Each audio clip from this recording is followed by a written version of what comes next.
Luis Alberto Cayo Cervantes, director de la Unidad de Acopio de Salud Animal Municipal de Tlajomulco de Zúñiga. Inicié mis primeros acercamientos con el tema de la fauna silvestre sobre el 2005, cuando fui voluntario en el Centro para la Conservación e Investigación de la Vida Silvestre de Semarnat. Este año cumplimos ya 20 años trabajando con lo que es el rescate de fauna, el manejo de fauna, principalmente en zonas urbanas. Obviamente hemos tenido algún trabajo extra con investigadores principalmente en campo, pero el ámbito o el área que más me gustó siempre fue el área de la zona urbana.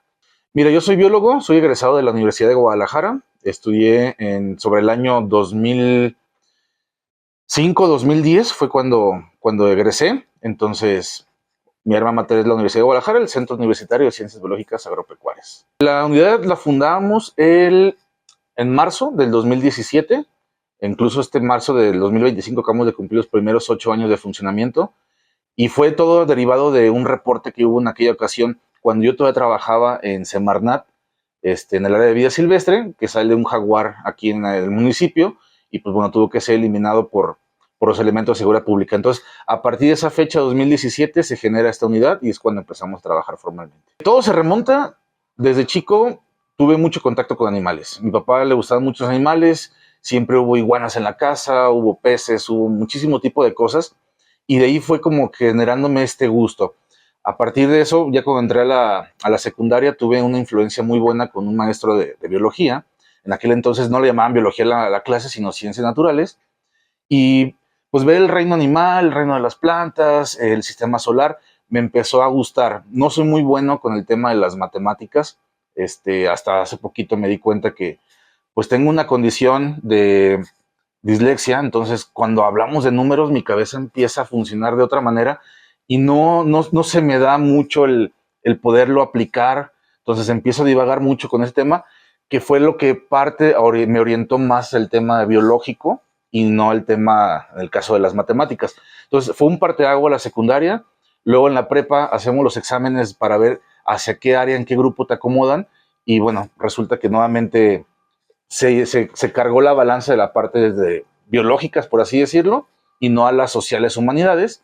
Y pues bueno, ahí fue donde dije, tengo que estudiar biología, me gusta la biología, y fue cuando hicimos ya, pues una mancuerna, muchos amigos de la escuela, porque iban a esta misma área, no ellos a biología, sino a veterinaria, y pues ahora sí nos animamos y nos fuimos a esta carrera. De una vez que entré a la universidad, fue con la idea de querer ser herpetólogo. Yo quería trabajar con serpientes, investigar sobre serpientes, trabajar con este grupo que es muy importante, muy interesante, poco estudiado incluso, pero siempre hubo muchos conflictos, muchas envidias en el mismo gremio de los herpetólogos, cuando dije, no, ¿sabes qué? Nada que ver, no me gustó ya por ese tema, y fue cuando me empecé a enfocar principalmente el tema de las aves, a la ornitología. Contrario a los herpetólogos, acá te invitaban cada fin de semana o saliendo, que vamos a pajarear a buscar especies con los binoculares. Entonces me fue llamando un poco más la atención hasta que llegó el momento en la universidad que vi a una persona que tenía un ave en el puño. Yo me quedé, ¿y esto qué es? ¿No? Entonces ahí empecé a ver el tema de la cetrería, que es el arte de entrenar halcones para la cacería.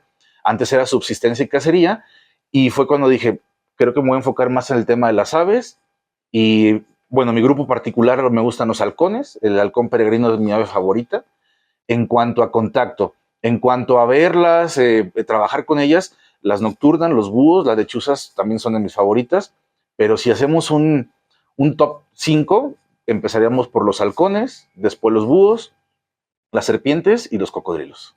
Cada especie tiene su forma y su forma de manejarse. Sin embargo, hay especies que son muy complicadas porque se estresan de cualquier cosa. Un ejemplo, los venados.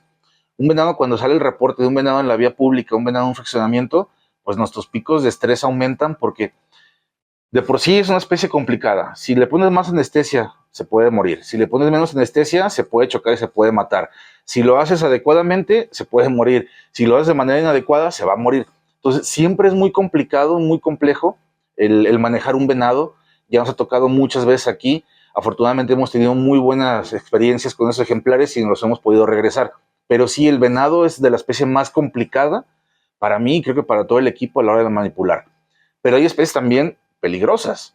Por ejemplo, una cascabel, cuando está en un área común, pues no hay tanto problema, pero muchas veces nos tocan adentro de lavadoras, en los motores de los carros, Entonces eso complica y el nivel de estrés y el nivel de adrenalina pues es mucho mayor. Y sin contar pues un felino grande en la vía pública como pasó con los tigres. Entonces es un nivel de estrés mucho mayor porque sabemos el riesgo que puede ocasionar un ejemplar de estos a la población, y los protocolos que se manejan es si te rebasa la emergencia, pues el animal tiene que ser eutanasiado en ese momento. Entonces siempre está latente esta pequeña complejidad de poder manipular un animal para que todo salga perfecto. Y primero, bueno, da coraje definitivamente, porque muchas veces los daños que tienen los ejemplares es a causa del humano y no de manera accidental, sino a veces ya es intencional. Por ejemplo, nos llegan serpientes con golpes en la cabeza, con escobas, recogedores, palos, por el temor y el desconocimiento de ellas, y saber que fue por culpa de una persona que realmente no iba a pasar ninguna situación, simplemente era esperar 5, 10, 15, 20 minutos a que llegara un especialista, pues sí te da coraje tener que eutanasiarlo por una situación que es común. Vamos, siempre va a ser la población la que te dice, es que tengo un niño de 2 años y me preocupé. Y cuando llegas a platicar, ¿y dónde está su niño? Ah, encerrado en el cuarto de arriba cuando la serpiente está en el patio. Entonces, son excusas que te empiezan a generar ese sentimiento y dices, ¿cómo es posible? Entonces aquí tenemos que aumentar el trabajo en esa zona para evitar que nuevamente pueda pasar una situación como esa. Creo que sería importante, cuando yo estuve estudiando, si esto fue un parteaguas para poderme dedicar a una ciencia biológica, creo que hemos dejado un poquito atrás la importancia del ecosistema, aunque sí lo mencionan los libros, no está muy específico y no te incita a quererlo conservar o cuidar. Entonces sí hace falta modificar estos planes de estudio donde se enfoque más. Si nosotros desde chicos podemos cambiar la mentalidad de un adolescente o de un niño a un adulto, cuando va creciendo, obviamente cuando esta persona sea mayor, pues su conocimiento y su forma de ver las cosas va a ser diferente. Entonces sí va a haber un cambio significativo si desde muy pequeños empezamos a meter el tema de las ciencias naturales o el tema de la biología de manera divertida, porque si no es divertido, la verdad a nadie le interesa estar viendo células, si son monocelulares, o a nadie le importa, pero si lo hacemos de una manera educativa, donde el niño pueda sentirse cómodo, eso va a cambiar la mentalidad a futuro. Mi principal hobby es volar las aves.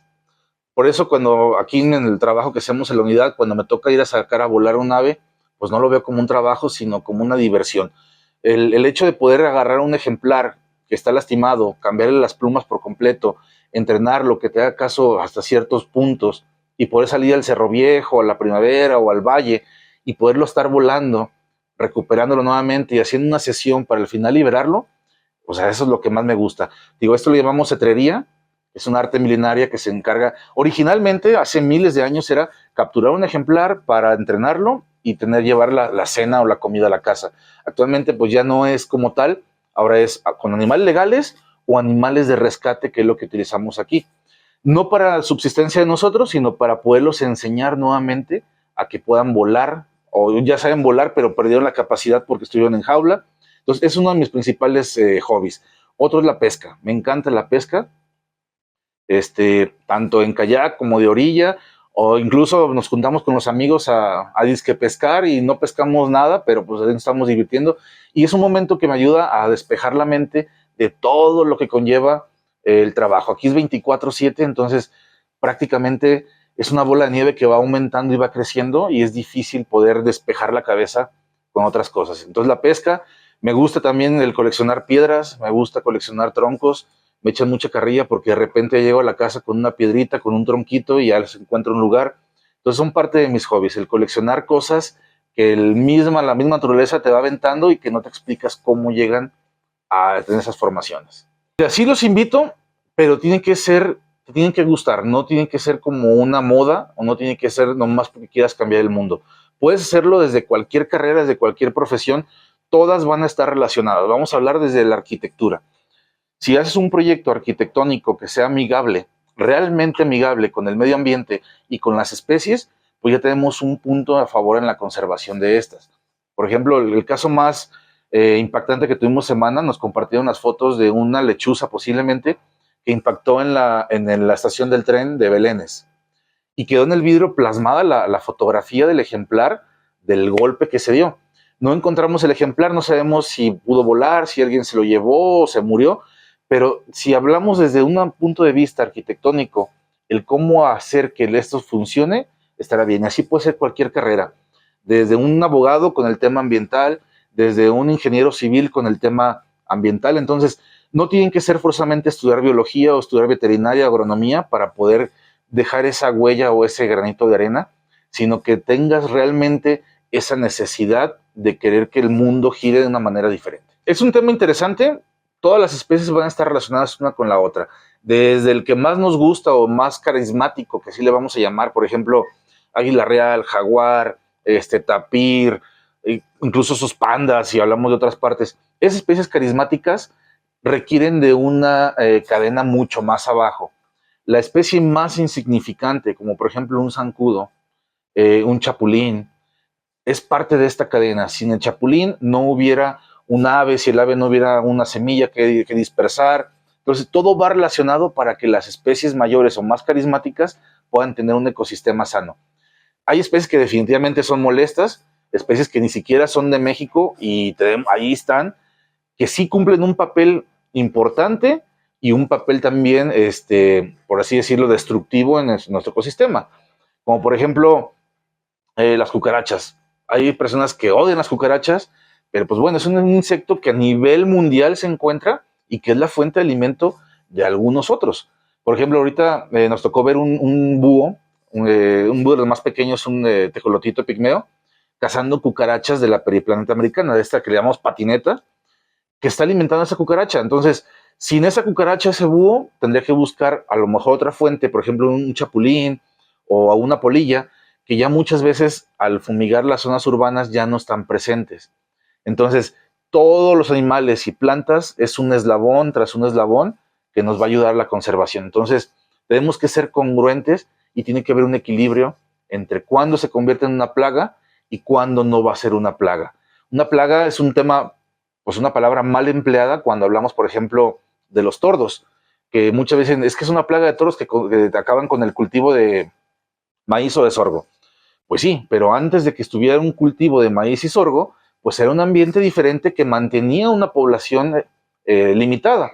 Al sembrar y el cambiar eso de hacer el uso de suelo, pues aumenta la población de tordos porque hay más alimento y lo podemos considerar plaga. Sin embargo, no es una plaga, es una modificación del espacio de los habitantes que de ese lugar por la modificación desde el piso, desde un vegetal o una vegetación secundaria. Entonces, todo va relacionado, todo es importante y entre más podamos cuidar a las especies más pequeñas, obviamente las más grandes, los depredadores tope, van a estar presentes. Diario tenemos rescates satisfactorios. El antier, por ejemplo, salió una serpiente en la gasolinera de aquí enfrente. Se les hizo raro ver una serpiente pues en medio de la vía pública. Entonces, sacarla con vida, que no la mataran, que la respetaran, es satisfactorio para nosotros.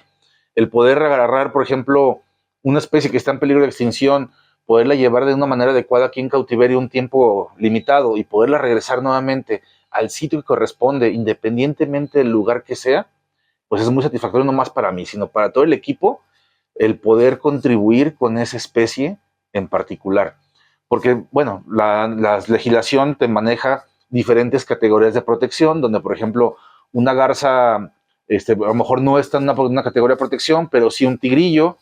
Entonces, poder trabajar con esas especies es satisfactorio al 100%.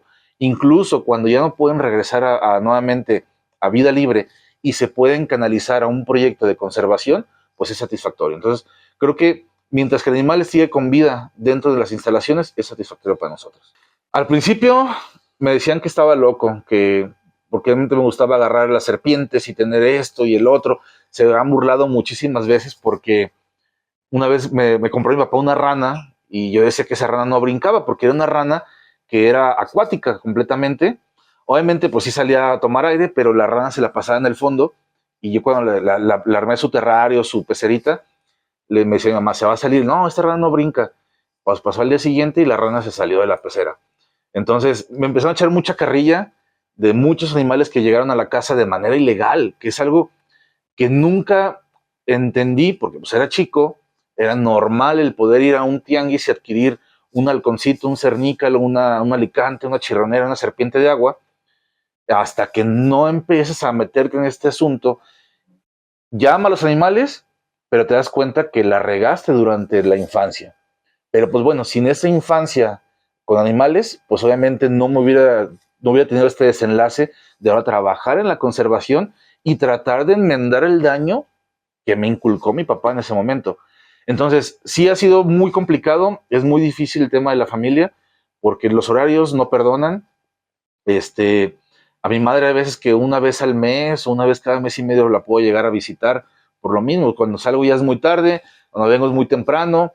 Entonces, sí dejas descuidado muchas áreas en cuanto a la familia, pero pues el apoyo siempre está presente. El caso de toda la familia están orgullosos de lo que estamos haciendo, les gusta el proyecto y creo que es satisfactorio. No la puedo ver en persona, pero pues nos ven en algún medio digital de que estamos haciendo lo que nos inculcaron desde chiquitos.